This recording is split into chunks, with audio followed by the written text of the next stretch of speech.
In this video, I want to compare and contrast the Zwilling Professional S to the Shun Sora Paring Knife. These are actually a little bit more similar than you might imagine. They're both handmade, they're both forged, and they both are ground to very, very similar angles. The Shun is a very sharp 16 degrees, while the Zwilling is a little bit sharper at 15 degrees. The differences really stem in the fact that the Shun is a traditionally made Japanese knife, while the Zwilling is a traditionally made European knife.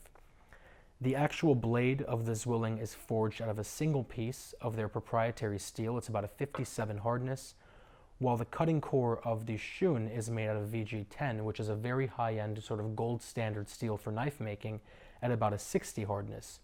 And what that means is the Shun is going to last much, much, much longer before it needs sharpening compared to the Zwilling. At the same time, the Shun is wrapped on either side in a layer of stainless steel for protection, which also gives it this beautiful wave design towards the bottom that I hope you can see. Both knives essentially have full tangs, and what I mean by that is the Zwilling obviously has a very thick, nice full tang, while the Shun has something called a rabbit tang. It ends about right here, but in terms of practical use, as long as you aren't abusing the knife, it ends up being exactly the same thing. Both knives have ergonomic handles. The Zwilling is a traditional German-style handle with two plastic scales on either side that have been riveted on, and it definitely does feel nice, while the Shun is a traditional Japanese-style handle that's been form-fitted over the tang.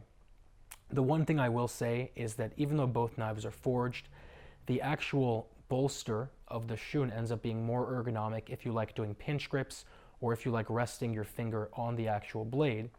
And the second thing I want to say is in terms of the bolster, the Zwilling is actually a full bolster, which means this portion right here is totally dull, and it does have a tendency to get in the way while you're cutting, while the Shun is a half bolster, so it's sharp from the tip all the way to the end of the blade. Both knives have great warranties. The Shun also comes with lifetime sharpening for free, which I think is a real game changer, especially if you don't want to have to spend the extra money paying someone to sharpen your knife, in this case about $5 an inch, and you also don't want to have to sharpen your knives yourself at home. I'll put links down to both below. If you have any questions, any comments, or any concerns, as always, let me know. And otherwise, I will talk to you very, very soon.